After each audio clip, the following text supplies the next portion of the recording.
ഇന്നത്തെ വീഡിയോയിലേക്ക് എല്ലാവരെയും ഹൃദ്യമായി ക്ഷണിക്കുന്നു. ഇന്നൊരു വെറൈറ്റി വീഡിയോ ആണ്.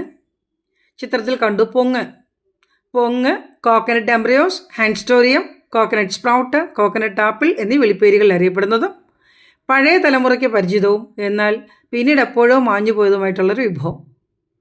പൊങ്ങ് മുളയ്ക്കാനായിട്ട് മാത്രം തേങ്ങ മുളപ്പിക്കുന്ന പതിവ് വളരെ വിരളമാണ്. എന്നാൽ ഞാൻ അത്തരക്കാരിയല്ല. പൊങ്ങിനായിട്ട് പ്രത്യേകിച്ച് തേങ്ങ മുളപ്പിച്ചെടുക്കുന്നൊരു ശീലം എന്നിലുണ്ട്. കാരണം മറ്റൊന്നുമല്ല, ആപ്പിൾ പോലെ വളരെ പോഷകസമൃദ്ധമാണിത്. ഏഷ്യൻ രാജ്യങ്ങളിൽ ഇതിനെ ഏഷ്യൻ ആപ്പിൾ എന്ന് തന്നെയാണ് അറിയപ്പെടുക. തേങ്ങ നനവുള്ള ഭാഗത്ത് നിരത്തി പാകി കഴിഞ്ഞാൽ 2-3 മാസം കൊണ്ട് വേഗം അതിൽ നിന്ന് സ്പ്രൗട്ട് അല്ലെങ്കിൽ മുള വരികയും പിന്നെ അത് കിളിർത്ത് 1, 2, 3 തുടങ്ങി ഒരു 6-8 ഇലയാകുമ്പോഴത്തേക്ക് ഒരു 8 മാസമാകും. അപ്പോൾ ആ തേങ്ങയുടെ അതേ വലിപ്പത്തിൽ അതിനുള്ളിൽ വിഭവസമൃദ്ധമായ ഈ പൊങ്ങ് നിറഞ്ഞിരിക്കും. പൊങ്ങിനെന്താ ഒരു പൊങ്ങിന് 15-20 രൂപയോളം മാർക്കറ്റിൽ വിലയുണ്ട്. 1 കിലോഗ്രാം പൊങ്ങിന് വിപണിയിൽ 500 രൂപയാണ് ഇന്നത്തെ വില.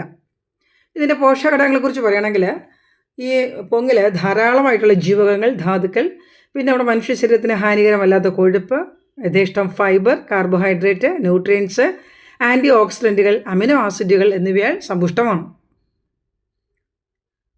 പ്രശസ്ത ഡയറ്റീഷ്യൻസ് പറയുന്നത് ഒരു വ്യക്തി ആഴ്ചയിൽ ഒരു 3 ദിവസമെങ്കിലും 30 ഗ്രാം മുതൽ 50 ഗ്രാം വരെയുള്ള പൊങ്ങ് കഴിക്കുകയാണെങ്കിൽ നമുക്ക് ഹൃദ്രോഗബാധയെ ഒരു പരിധിവരെ ചെറുക്കാനായിട്ട് സാധിക്കും. പിന്നെ തമിഴ്നാട്ടിൽ ഇന്നും സ്ത്രീകൾ സ്ത്രീജന്യ രോഗങ്ങൾക്ക് പ്രതിവിധിയായിട്ട് അവർ പൊങ്ങ് കഴിക്കുന്ന ശീലം അവിടുത്തെ സ്ത്രീകളിൽ ഇപ്പോഴും ഉള്ളതാണ്. ധാരാളം ഫൈബർ ഉള്ളതുകൊണ്ട് തന്നെ ദഹന പ്രക്രിയയെ മെച്ചപ്പെടുത്തുന്നു. പിന്നെ പൊങ്ങിലടങ്ങിയിട്ടുള്ള ജെലാറ്റിനസ് എന്ന് പറയുന്നൊരു വസ്തു നമ്മുടെ ശരീരത്തിൽ ജലാംശം നിലനിർത്തുന്നു. ശരീരത്തിൽ ഇൻസുലിൻ്റെ അളവ് മെച്ചപ്പെടുത്തുന്നതിനും പ്രമേഹത്തെ നിയന്ത്രിക്കുന്നതിനും സാധ്യമാകുന്നു. അതായത് ശരീര താപം കൺട്രോൾ ചെയ്യുന്നു. ഇനി പൊങ്ങുകൊണ്ട് ധാരാളം വിഭവങ്ങൾ ഉണ്ടാക്കാറുണ്ട്.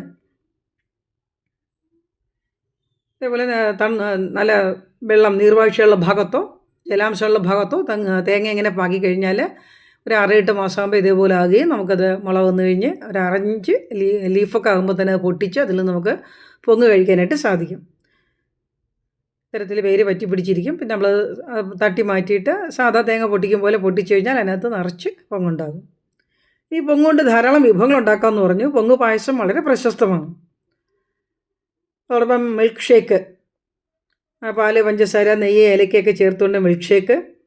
പിന്നെ ഈ മിൽക്ക് ഷേക്ക് തന്നെ ഒരു ഇമ്മ്യൂൺ ബൂസ്റ്റഡ് ഡ്രിങ്ക് എന്നാണ് അറിയപ്പെടുക. പിന്നെ കേക്ക് നിർമ്മിക്കുന്നതിന്, പുഡിങ്ങിന്, ജ്യൂസ് ഉണ്ടാക്കുന്നതിന്, സ്നാക്സ് ഉണ്ടാക്കാനായിട്ട് ഇലക്കറികൾ, സിട്രസ് പഴങ്ങൾ എന്നിവയോട് ചേർത്ത് കോളിഫ്ലവർ പോലെ നല്ല ഭംഗിയായിട്ട് കറി വെച്ച് ഉപയോഗിക്കാനായിട്ട് സാധിക്കുന്നു. ധാരാളം വിഭവങ്ങൾ പൊങ്ങിൽ നമുക്ക് ഉണ്ടാക്കാനായിട്ട് കഴിയും.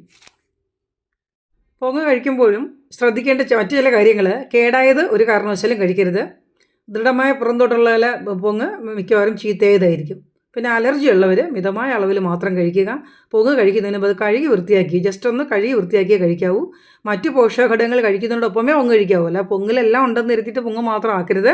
മറ്റ് പോഷകാഹാരങ്ങൾ കഴിക്കുന്നതിനോടൊപ്പം പൊങ്ങ് കിട്ടുകയാണെങ്കിൽ പതിവാക്കി ഉപയോഗിക്കുക. പിന്നെ വിപണിയിൽ ഇപ്പോൾ പൊങ്ങ് പൊടി രൂപത്തിലാക്കി വിപണനം ചെയ്ത് ദീർഘനാൾ കേടുകൂടാതെ സൂക്ഷിച്ച് കൊണ്ടുവരാനായിട്ട് കേരള നാളികേര വകുപ്പ് ധാരാളം പരീക്ഷണങ്ങൾ നടത്തി വരികയാണ്. പൊങ്ങിലെ പോഷകഘടകങ്ങൾ ഉത്തേജിത അവസ്ഥയിലുള്ളതാണ്. അതാണ് ഏറ്റവും പ്രധാനം. ഉത്തേജിത അവസ്ഥയിലുള്ള പോഷകഘടകങ്ങളാണ് പൊങ്ങിലുള്ളതെന്ന് പറഞ്ഞു. അത്രയ്ക്ക് വളരെ സമ്പുഷ്ടമായിട്ടുള്ളൊരു വിഭവമാണ്. അപ്പോൾ പൊങ്ങ് എവിടെ കിട്ടിയാലും വാങ്ങി കഴുകി വൃത്തിയാക്കി ഉപയോഗിക്കുക. പൊങ്ങ് കിട്ടുമ്പോൾ കഴിക്കുന്നത് ഒരു ശീലമാക്കി മാറ്റുക. ഒരുപാട് പോഷക ഗുണങ്ങളുള്ളതും നമുക്ക് വളരെ അത്യാവശ്യമായിട്ടുള്ള ഒരു വിഭവമാണ്. അപ്പോൾ എല്ലാവരും വീഡിയോ കണ്ട എല്ലാവർക്കും വളരെയധികം നന്ദി പറയുന്നു. ഇഷ്ടമായാൽ ലൈക്ക് ചെയ്യുക. Okay, thank you.